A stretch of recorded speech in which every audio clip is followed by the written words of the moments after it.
بسم اللہ الرحمن الرحیم نحمده ونصلی علی رسوله الکریم۔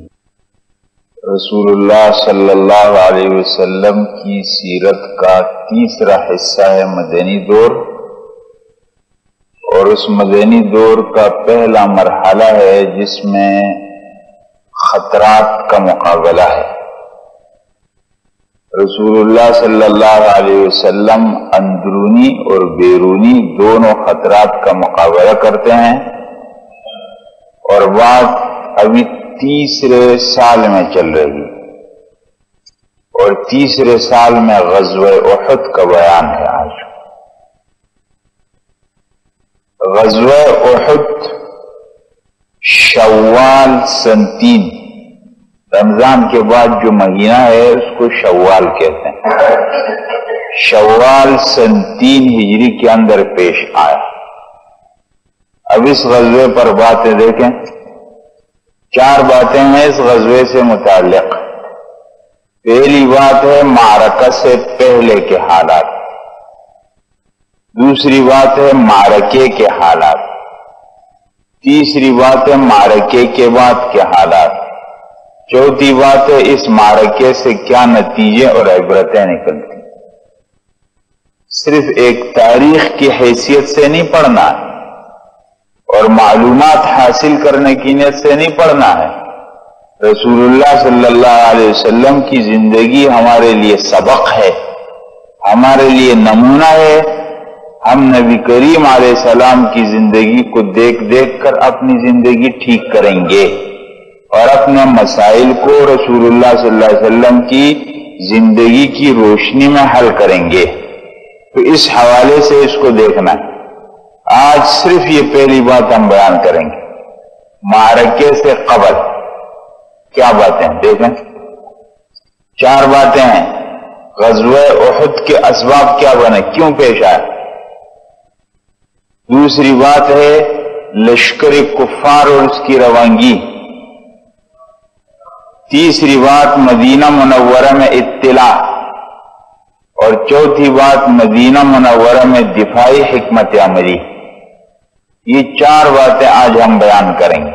دیکھیں، غزوہ احد کے اسباب 4 ہیں: دینی، معاشرتی، اقتصادی، سیاسی۔ کیسے؟ قریش اور مکہ کے کافروں کو بدر سے 4 نقصان پہنچے، ایک دینی، ایک معاشرتی، اقتصادی اور سیاسی۔ یہ دیکھیں، دینی کیا مطلب؟ قریش کے لوگوں کو اسلام سے منع کرتے تھے اور کہتے تھے یہ سب ایسے ہی دین ہے، چند دنوں میں ختم ہو جائے گا۔ لیکن بدر کے واقعے سے دنیا کے سامنے حقیقت آ گئی، اور قریش کی وہ دینی جو قوت تھی وہ خراب ہو۔ چند لوگوں نے اتنی بڑی جماعت کو کیسے شکست دے دی؟ ان کے پاس اتنا سامان اور ان کے پاس کچھ بھی نہیں۔ یہ بہت تجربہ کار لوگ اور یہ اتنے تجربے والے نہیں۔ یہ کیا بات ہے؟ ایک طرف 3، ایک اور 3 کا مقابلہ، اور وہ کامیاب ہو گئے، اور ان کو شکست نہیں، شکست فاش ہو گئی۔ بڑے بڑے لیڈر ان کے مار دیے گئے۔ اب لوگ سوچ رہے تھے اس بات کو، تو جزیرت العرب کے اندر کافروں کا جو ایک دینی مقام تھا وہ ختم ہو گیا۔ زور پر جو انہوں نے قائم کیا تھا وہ ختم ہو گیا۔ تو غزوہ احد سے دینی اثر ان کا ختم۔ دوسری بات کیا ہے؟ معاشرتی۔ آدمی ایک معاشرے میں رہتا ہے، معاشرے میں اس کا ایک نام بنتا ہے۔ شکست ہو گئی، اب منہ لٹکائے ہوئے واپس آئے، شکست ہوئی ہے، اور ان کی وہ غرور ان کا ختم ہو گیا، غرور خراب ہو گیا، شوکت ان کی خراب ہو گئی۔ تو معاشرے کے اندر انہوں نے جو اپنا روب قائم کیا تھا وہ روب ختم، معاشرتی نقصان پہنچا۔ دوسری بات یہ ہو گئی معاشرتی، یہ جزیرۃ العرب ہے پورا، غزوہ بدر کا اثر اس پورے جزیرے پر پڑا، دینی اثر ختم اور معاشرتی اثر ختم۔ اب تیسرا دیکھیں اقتصادی، آپ کو معلوم ہے کافر لوگ مکہ مکرمہ سے شام تجارت کے لیے جاتے تھے اور یہ ان کا راستہ تھا، یہ بحیرہ قلزم ہے، اس ساحل کے کنارے کنارے کنارے وہ جاتے تھے تجارت کے لیے، یہاں سے سامان لے کر کے واپس آتے تھے، پھر یہ سامان لے کر کے یمن جاتے تھے، یہاں سے سامان لاتے تھے اس کو شام لے جاتے تھے، یہ تجارت کا طریقہ تھا ان کا۔ گرمی سردی کے دو سفر تھے، ایک شام کی طرف اور ایک یمن کی طرف۔ شام میں یمن سے لائے ہوا سامان لے جاتے تھے اور یمن میں شام سے لائے ہوا سامان لا کر کے بیچتے تھے، لیکن نبی کریم علیہ السلام نے ان کا یہ والا راستہ روک دیا۔ یہ ساحل کے کنارے جتنا راستہ تھا آپ علیہ السلام نے ادھر اپنے دستے متعین کیے، اور نمبر 2 اس راستے پر واقع قبائل سے معاہدے کیے، ان کا راستہ بند۔ بدماش آدمی کی بدماشی کو تو روک لیں گے کسی طریقے سے، یہ راستہ بند ہو گیا تو انہوں نے دوسرا راستہ اختیار کیا، عراق کے راستے سے شام جانے لگے۔ یہ ہے عراق کا راستہ، یوں لمبا چلا گیا۔ رسول اللہ صلی اللہ علیہ وسلم کی اطلاع ہوئی، زید بن حارثہ کو بھیجا، یہ والا راستہ بھی خراب ہو گیا، تو ان کا اقتصادی جو ایک اپنا قائم کیا تھا وہ بھی متاثر ہو۔ تیسرا اقتصادی اثر ان کا جزیرۃ العرب سے ختم۔ چوتھا دیکھیں سیاسی، اس پورے جزیرۃ العرب کے اندر قریش کی ایک قوت تھی۔ قریش عربی میں بڑی مچھلی کو کہتے ہیں، کیا مانا؟ یعنی اس پورے جزیرے میں رہنے والے لوگ قریش کے مقابلے میں نہیں اٹھتے تھے، کو بڑی مچھلی سمجھتے تھے۔ تو اب جب یہ جنگ ہو گئی ان کی وہ سیاسی ساکھ بھی خراب ہو گئی، اس لیے بدر کو یوم الفرقان کہا گیا، فرق ہو گیا حق اور باطل کا۔ تو یہ 4 اسباب ہوئے، سیاسی اثر بھی ان کا ختم ہو گیا۔ ان 4 اسباب کی وجہ سے کافر لوگ بہت تیش اور غصہ کے اندر آئے، اور ابو سفیان جو اپنا قافلہ لے گیا تھا مکہ مکرمہ، تو وہ قافلہ اس نے سب لوگوں کے مشورے سے کیا کیا، اس کو لا کر کے روکا، کہا یہ سامان ہم نہیں لیں گے، یہ جتنا پیسہ ہے اس کو ہم اسلام کے خلاف استعمال کریں۔ 50,000 دینار اس زمانے میں، اس سب لا کے جمع ہوئی۔ اب مکہ مکرمہ کے اندر کافروں کا مشورہ ہوتا ہے، ٹھیک ہے؟ یہ نظر آ رہا ہے آپ کو مکہ مکرمہ کی ایک بستی ہے خیالی بہت پہلے کی، اور یہ دیکھ رہے مکہ مکرمہ خانہ کعبہ، خانہ کعبے کے سامنے ایک چھوٹا سا گھر ہے حتیم کے سامنے، اس کو دار الندوہ کہتے تھے۔ حتیم کے سامنے یہاں پر ان کے 4 لوگ جمع ہو گئے۔ کون؟ ابو سفیان، دوسرا صفوان بن امیہ، تیسرا عبداللہ بن ربیعہ، چوتھا اکرمہ بن ابی جہل۔ یہ 4 افراد ان کے جمع ہو گئے ادھر دار الندوہ کے اندر، اور کہا کہ ہم لوگوں کے ساتھ ہمارا تو مطلب ساری پوزیشن خراب ہو گئی ہماری، اب اس کا بدلہ لینا۔ تو انہوں نے فیصلہ کیا اور اعلان کیا اور کہا کہ سارے لوگ جمع ہو جاؤ، پڑوس قبائل کے لوگ جمع ہو گئے، عورتوں نے کام کیا اور شعراء نے کام کیا، لوگوں کو ابھارا اور 3000 کا لشکر جمع ہو گیا۔ تو ان کا لشکر جمع ہو گیا، اس کے بعد دیکھیں یہ ان کا لشکر جمع ہو گیا جس کی تعداد 3000، گھوڑے 200، اونٹ 3000، اور زرہ وہ جنگی جیکٹ ہوتی ہے وہ تھی 700۔ یہ پورا تعداد اور اسلحے سے لیس لشکر تیار ہو کر مدینہ منورہ کی طرف روانہ ہو. مکہ مکرمہ کے اندر حضرت عباس رسول اللہ صلی اللہ علیہ وسلم کے چچا، وہ بدر کے بعد مسلمان ہو گئے تھے، اور انہوں نے کہا تھا رسول اللہ صلی اللہ علیہ وسلم کو کہ میں مدینہ آتا ہوں، تو آپ نے فرمایا نہیں ادھر ہی رہو اور وہاں کے حالات ہمیں بتاؤ. جیسے ہی یہ لشکر روانہ ہوا، حضرت عباس نے جلدی سے ایک خط لکھا اور کہا کہ فوراً مدینہ پہنچ کر یہ خط پہنچا دو. اب مدینہ منورہ سے دو لوگ نکلتے ہیں مکہ مکرمہ سے، ایک قریش کا لشکر نکلتا ہے 3000 کا، اور ایک حضرت عباس کا قاصد نکلتا ہے. دونوں نکلتے ہیں مکہ مکرمہ سے مدینہ منورہ کی طرف. دیکھیں یہ ہے راستہ، یہ مکہ مکرمہ، یہاں سے ایک آدمی سیدھا آ گیا مدینہ منورہ، اور یہاں سے قریش کا لشکر بھی چل پڑا.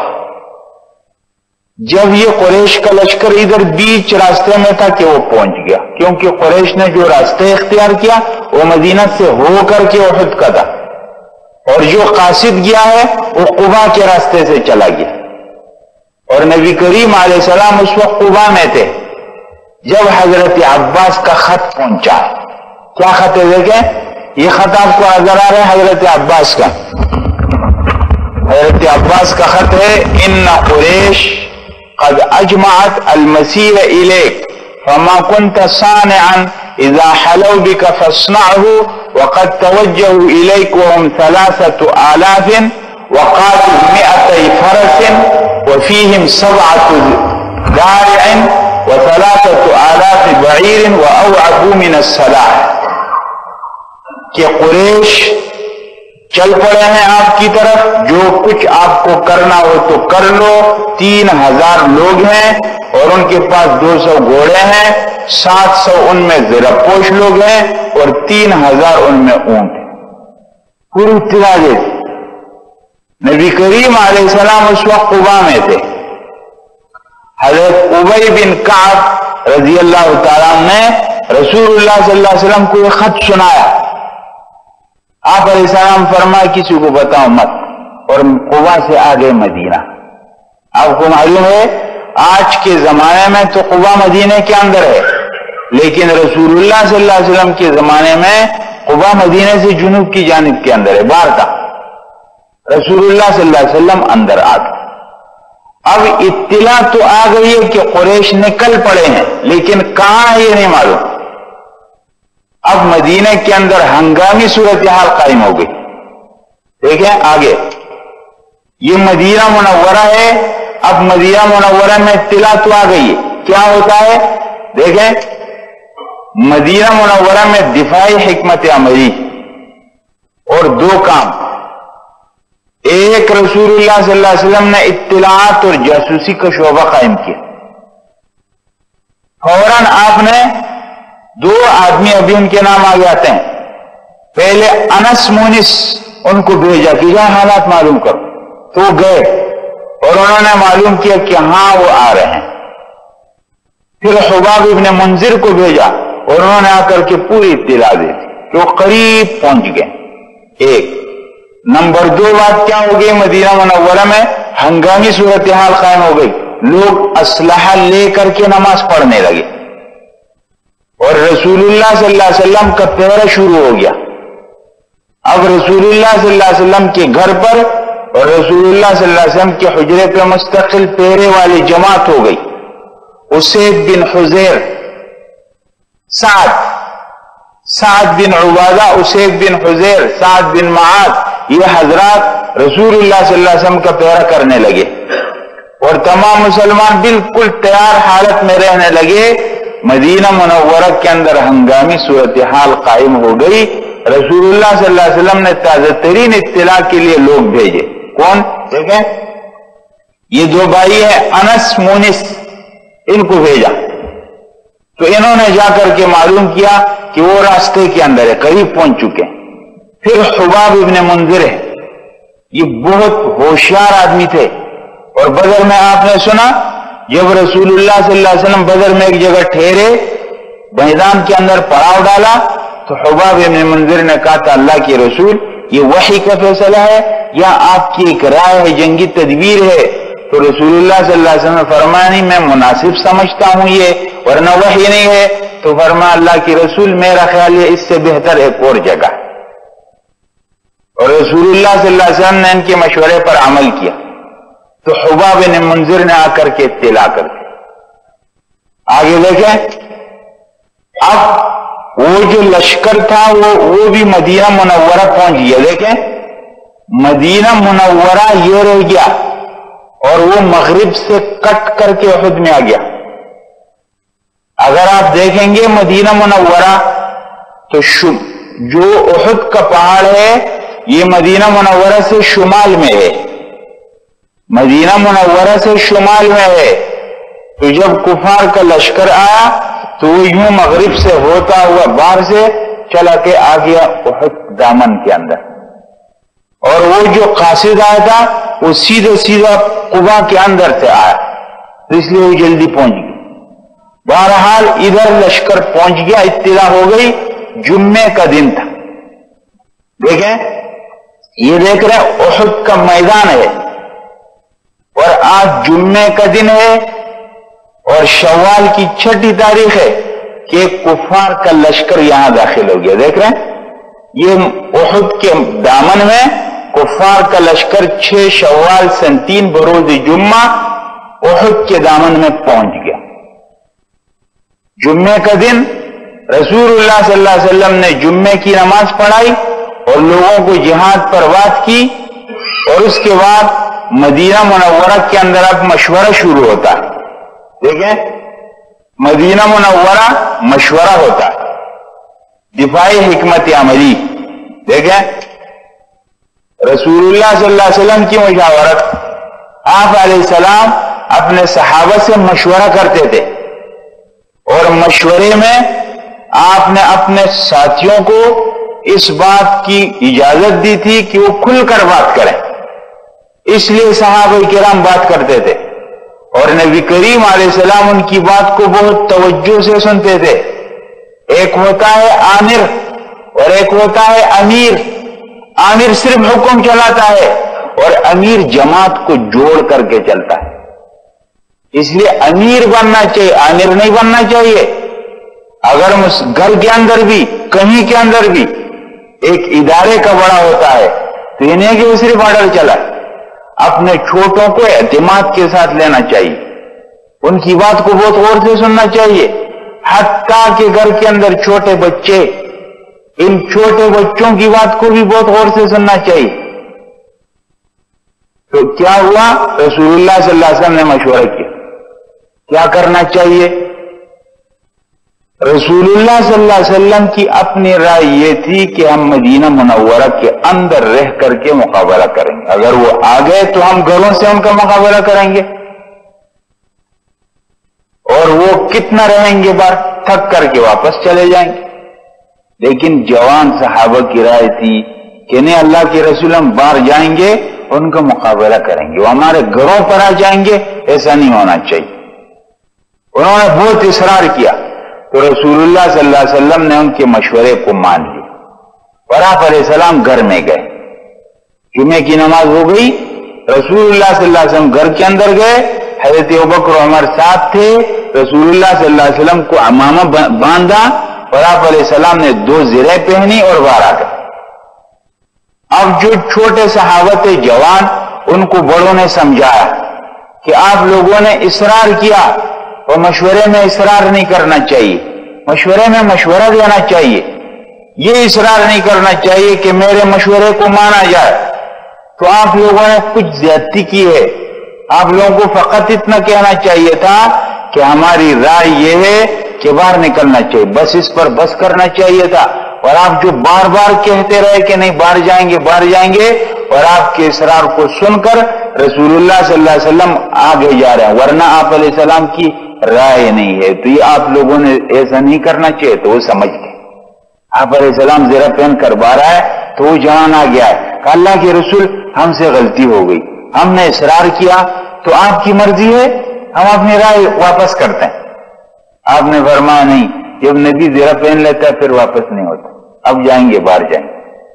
مشورہ ہوا اور رسول اللہ صلی اللہ علیہ وسلم باہر نکلے۔ اس مشورہ دینے میں منافقین کا ایک سردار تھا عبداللہ بن ابی، وہ بھی یہ کہتا تھا کہ اندر رہنا چاہیے، اور یہ باہر نکلنے کی بات ہو گئی تو چل پڑا۔ اب اس باہر نکلنے کے اندر ایک فائدہ ہوا۔ کیا فائدہ ہوا؟ کہ منافقین جو اپنے آپ کو چھپا کر کے رکھتے تھے، ہمارے آستین کے ساتھ جو اندر چھپے ہوئے ہیں، وہ اندر رہ کر کے اپنے آپ کو چھپانا چاہتے، جب لشکر باہر چل پڑا، وہ بیچ راستے سے واپس آ گئے تو سب کو معلوم ہو گیا کہ اچھا یہ ہمارے درمیان رہنے والے تو منافق ہیں۔ تو اس باہر نکلنے کے اندر یہ فائدہ ہوگا۔ بہرحال رسول اللہ صلی اللہ علیہ وسلم کا مشورہ ہوا اور آپ علیہ السلام لشکر بنا کر کے روانہ ہوئے۔ اب لشکر کی ترتیب بنتی ہے، ایسا نہیں ہے جلسہ جلوس جا رہا ہے، لشکر ایک ترتیب سے جائے گا۔ نبی کریم علیہ السلام لشکر کی ترتیب بناتے ہیں۔ دیکھیں لشکر کی ترتیب، اسلامی لشکر، نبی کریم علیہ السلام نے 3 دستے بنائے، ایک مہاجرین کا اور انصار کے 2 بڑے قبیلے اوس خزرج، 3 دستے بنائے۔ مہاجرین کا دستہ، ان کا جھنڈا مصعب بن عمیر کے پاس، اوس کا دستہ اسید بن حزیر کے پاس تھا، خزرج کا دستہ حباب بن المنذر کے پاس اس کا جھنڈا تھا، اور یہ لشکر 3 حصوں میں تقسیم ہو کر مدینہ منورہ سے شمال کی جانب احد کی جانب نکل گیا۔ جمعے کی نماز پڑھ کر مغرب ہو گئی ہے اور اب رات کا وقت آ رہا ہے، اور رسول اللہ صلی اللہ علیہ وسلم مدینہ سے نکل کر احد کی طرف جا رہے ہیں۔ دیکھیں یہ ہے وہ راستہ، یہ دیکھ رہے ہیں مسجد نبوی، یہ ہے احد کا پہاڑ، ان کے بیچ کے اندر 4 کلومیٹر کا فاصلہ ہے۔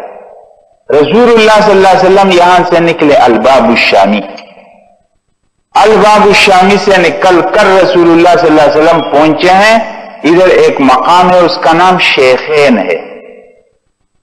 آج وہاں پر ایک مسجد ہے، اس مسجد کا نام مسجد شیخین ہے۔ یہاں رسول اللہ صلی اللہ علیہ وسلم نے پڑاؤ ڈالا اور نبی کریم علیہ السلام نے یہاں اپنے لشکر کو مغرب عشاء کی نماز پڑھائی۔ اور آپ علیہ السلام کا یہ طریقہ تھا کہ آپ ہر دفعہ جب لشکر نکلتا تھا ایک جگہ جا کر کے اس کو روک لیتے تھے، اس کا جائزہ لیتے تھے، ان میں چھوٹوں کو آپ واپس کر دیتے۔ نبی کریم علیہ السلام نے شیخین کے مقام پر لشکر کا جائزہ لیا، لشکر میں کچھ چھوٹے چھوٹے نظر آئے، آپ نے ان کو واپس کر دیا۔ فرمایا تم واپس جاؤ۔ اسامہ، زید بن ثابت، عبداللہ بن عمر اور رافع بن خدیج، سمورہ بن جندب، یہ حضرات کو فرمایا کہ آپ چھوٹے واپس ہو جاؤ۔ رافع بن خدیج بڑا تیر چلانے میں ماہر تھا چھوٹا لیکن تیر میں ماہر تھا، ان پنجوں پر کھڑا ہو گیا، قد لمبا کر دیا۔ نبی کریم علیہ السلام کو تو معلوم تھا کہ تیر میں ماہر ہے، اب اس نے اپنا قد یوں کہ اللہ کے رسول میں تو بڑا ہوں، تو آپ نے فرمایا ٹھیک ہے۔ سمورہ بن جندب ایک اور صحابی چھوٹا، وہ دیکھ رہا تھا، وہ آیا، اللہ کے رسول آپ نے رافع کو اجازت دی اور مجھے اجازت نہیں دی، کیوں؟ کہا رافع بڑا ہے، رافع تیر چلاتا ہے۔ کہا اللہ کے رسول آپ رافع کا مجھ سے مقابلہ کرائیں، کشتی کرائیں، میں اس کو گرا دوں گا۔ تو رسول اللہ صلی اللہ علیہ وسلم دونوں کشتی کرائی، رافع بن خدیج سمورہ بن جندب کشتی ہوئی اور سمورہ بن جندب نے رافع کو گرا دیا، اور رسول اللہ صلی اللہ علیہ وسلم دونوں کو اجازت دی۔ عجیب، سبحان اللہ، کیسے اسلام کے لیے شیخین کے مقام پر آج ایک مسجد ہے، یہاں رسول اللہ صلی اللہ علیہ وسلم نے رات گزاری، اور رات گزار کر کے آدھی رات ہو گئی۔ اب یہاں رسول اللہ صلی اللہ علیہ وسلم اپنی منصوبہ بندی کرتے ہیں، اپنی تدبیر کرتے ہیں۔ ہم لوگ توکل کرتے ہیں لیکن توکل کے خلاف نہیں ہے تدبیر کرنا، تدبیر فرض ہے۔ رسول اللہ صلی اللہ علیہ وسلم یہاں مسجد شیخین حضرات یہ آج موجود ہے، یہ آج کی تصویر ہے اسی جگہ پر جہاں رسول اللہ صلی اللہ علیہ وسلم ٹھہرے تھے، یہاں مغرب عشاء کی نماز پڑھی، یہاں رات گزاری، اور اسی مقام پر پورے لشکر کا پہرا ہوا تھا. 50 آدمیوں کی ایک جماعت بنائی گئی اور اس جماعت کا ذمہ دار بنایا گیا محمد بن مسلمہ کو. وہ پورے لشکر کا پہرا کر رہے تھے اور خود محمد بن مسلمہ کی زیر قیادت اسلامی لشکر کی پہرہ داری یہ 50 آدمیوں کی جماعت پہرا کر رہی تھی. اور خود رسول اللہ صلی اللہ علیہ وسلم کا پہرا کرنے والے ان کا نام تھا ذکوان بن عبد قیس. رسول اللہ صلی اللہ علیہ وسلم نے فرمایا کون میرا پہرا کرے گا؟ تو ذکوان کھڑے ہو گئے اللہ کے رسول میں. آپ نے فرمایا بیٹھ جاؤ. پھر کہا کون کرے گا؟ پھر ایک صاحب کھڑے ہو گئے کہا اللہ کے رسول میں. آپ نے فرمایا بیٹھ جاؤ. پھر فرمایا کون کرے گا؟ پھر صاحب کھڑے ہو گئے کہا اللہ کے رسول میں. 3 نے کہا. آپ علیہ السلام فرمایا وہ تینوں حضرات کھڑے ہو جائیں جنہوں نے یہ کہا. تو ذکوان اکیلے کھڑے ہو گئے. تو آپ نے فرمایا ذکوان وہ 2 ساتھی کا اللہ کے رسول ہر مرتبہ میں کھڑا ہوا تھا. وہ ہر مرتبہ میں کھڑا ہوا تھا. ذکوان بن قیس رسول اللہ صلی اللہ علیہ وسلم کا پہرا کر رہے تھے اور محمد بن مسلمہ کی زیر قیادت 50 آدمیوں کی جماعت پوری لشکر کا پہرا کر رہی تھی. اور وہ مقام کون سا تھا؟ شیخین. آج یہ مسجد ہے وہاں پر. اور یہی رسول اللہ صلی اللہ علیہ وسلم اب منصوبہ بندی کرتے ہیں تدبیر کرتے ہیں. کیسے؟ دیکھیں 3 کام ہیں. ایک کس وقت میں لشکر جائے گا. نمبر 2 کس راستے سے جائے گا. نمبر 3 میدان احد میں کون سی جگہ پر پڑاؤ ڈالے گا. 3 باتیں. دیکھیں روانگی کے لیے وقت کا انتخاب.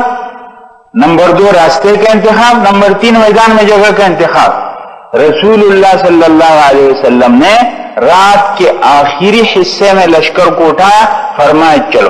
رات کا آخری وقت وہ لوگ تھکے ہوئے اور لشکر کو خفیہ لے جانا ہے تو یہ وقت موزون ہے. نبی کریم علیہ السلام نے اس وقت کا انتخاب کیا. پھر فرمایا کہ ہم کو کون خفیہ راستے سے احد کے میدان میں لے جائے گا. تو ایک صحابی تھے ابو خیثمہ. ابو خیثمہ کا نام آپ حضرات کو معلوم ہوگا سعد ابن خیثمہ. سعد ابن ابی خیثمہ ان کا بیٹا ہے سعد جو بدر میں شہید ہو گیا ہے. اور رسول اللہ صلی اللہ علیہ وسلم نے جب ہجرت کی تھی تو قباء کے اندر سعد کے مکان میں ٹھہرے تھے. یہ ان کے والد ہیں. ابو خیثمہ نے کہا اللہ کے رسول مجھے معلوم ہے. اور وہ لشکر کو لے جا کر ایک خفیہ راستے سے لے گئے. اب راستہ آپ کے سامنے آئے گا. اور تیسرا میدان میں جب ٹھہرے تو میدان میں بھی ایک عجیب جگہ کا رسول اللہ صلی اللہ علیہ وسلم نے انتخاب کیا. دیکھیں یہ آپ دیکھ رہے ہیں مدینہ منورہ. یہ ہے احد کا پہاڑ. یہ مدینہ منورہ. رسول اللہ صلی اللہ علیہ وسلم یہاں تک پہنچ گئے. شیخین کا علاقہ یہاں پر آ گیا. اب رسول اللہ صلی اللہ علیہ وسلم نے فرمایا کہ کون ہم کو خفیہ راستے سے لے جائے گا. یہ جبل احد ہے. اس کے بالکل سامنے یہاں پر کفار کا لشکر تھا. اگر یہاں سے یوں جاتے تو ان کو نظر آتے. اب آپ نے فرمایا کون خفیہ راستے میں؟ تو ابو خیثمہ نے راستہ بتایا. بستی بنو حارثہ. بستی بنو حارثت سے ہو کر کے وادی قنات کے پیچھے سے ہو کر کے جبل احد کے پاس آ گئے. یہ راستہ تبدیل پیچھے سے آ گئے. اور یہاں ایک منافق آدمی کے باغ سے آپ گزرے زمین سے تو وہ اپنی زمین میں کھڑا تھا اور کہا کہ میرے باغ میں آنے کی اجازت نہیں ہے. اور محمد صلی اللہ علیہ وسلم اندھا تھا آنکھوں سے. کہا اگر مجھے معلوم ہوتا کہ یہ خاک سیدھی جا کے محمد صلی اللہ علیہ وسلم کو لگے گی تو میں مار دیتا. صحابہ کو جوش آیا مارنے کے لیے. آپ نے فرمایا چھوڑو فإنه أعمى القلب وأعمى البصر. یہ آنکھوں سے بھی نابینا ہے اور دل سے بھی نابینا ہے. بہرحال لشکر یہاں سے ہوتا ہوا احد کے دامن میں پہنچ گیا. اب دونوں لشکر آمنے سامنے. دیکھیں یہ ہے جبل احد. اور یہاں پر اب میں آپ کو بتاتا ہوں تفصیل سے. یہاں پر ہے کافروں کا لشکر مغربی جانب میں. یہاں ہے کافروں کا لشکر اور ادھر سے آ گیا ہے احد کے دامن میں اسلامی لشکر. یہ کافروں کا لشکر آ گیا اور یہ اسلامی لشکر آ گیا. اب دیکھیں آپ یہ ہے احد کا میدان. احد کا میدان، یہ احد میدان کی بہت بڑی پہاڑی ہے جو تقریباً 5-6 کلومیٹر تک جاتی ہے لمبائی میں، اور احد مدینہ سے احد تک 4 کلومیٹر کا فاصلہ ہے۔ اب رسول اللہ صلی اللہ علیہ وسلم، اور درمیان میں ایک چھوٹی سی پہاڑی ہے، اس کو جبل رومات کہتے ہیں، جبل عینین بھی کہتے ہیں۔ اس کے سامنے احد کی پہاڑی، بیچ کے اندر یہ چھوٹی پہاڑی، اور اس سے 4 کلومیٹر کے فاصلے پر پیچھے مدینہ منورہ کی بستی آبادی۔ رسول اللہ صلی اللہ علیہ وسلم جب کھڑے ہوئے میدان کے اندر تو آپ نے احد کے پہاڑ کو اپنی پشت پر رکھا اور مدینہ کو اپنے سامنے رکھا، اور کافروں کا جو لشکر تھا وہ ادھر دائیں ہاتھ پہ آ گیا، اور رسول اللہ صلی اللہ علیہ وسلم نے اس جبل رومات، یہ چھوٹی پہاڑی، اس پر 50 آدمیوں کو ایک دستہ مقرر کیا کہ اگر کافروں کا لشکر پیچھے سے آ کر حملے کی کوشش کرے تو تم ان کو تیر مارو۔ یہ نقشہ بن گیا ہے میدان کا، کافروں کا لشکر مدینہ اور مسلمانوں کے بیچ میں آ گیا۔ صلاح الدین ایوبی رحمہ اللہ نے صلیبیین، صلیب کے خلاف جو جنگیں لڑی وہ نبی کریم علیہ السلام کی سیرت کی روشنی میں کرتا تھا، اور آپ علیہ السلام کی سیرت کے خصوصاً بدر، تبوک اور فتح مکہ، ان واقعات کو اپنے سامنے رکھتا تھا۔ نبی کریم علیہ السلام کیا حکمت عملی، یہاں رسول اللہ صلی اللہ علیہ وسلم نے کیسی جگہ کا انتخاب کیا ہے، پشت پر رکھا ہے پہاڑ، خندق میں بھی آئے گا، نبی کریم علیہ السلام نے اپنے پشت پر جبل سلا کو رکھا ہے، پشت پر رکھا ہے احد پہاڑ کو، سامنے مدینہ کی آبادی، بیچ میں چھوٹی سی پہاڑی، اس پر 50 آدمیوں کا دستہ، یہاں کافروں کا لشکر آ گیا۔ اب آگے دوسرا مرحلہ آتا ہے، اب دیکھیں بدر، میدان احد، آگے یہ میدان احد کی تصویریں ہیں، یہ احد کا پہاڑ ہے اور یہ میدان احد۔ اب دوسری بات ہے، معرکہ شروع ہوتا ہے، معرکے کے حالات کیا ہیں وہ انشاءاللہ اگلی مجلس میں بیان کریں گے۔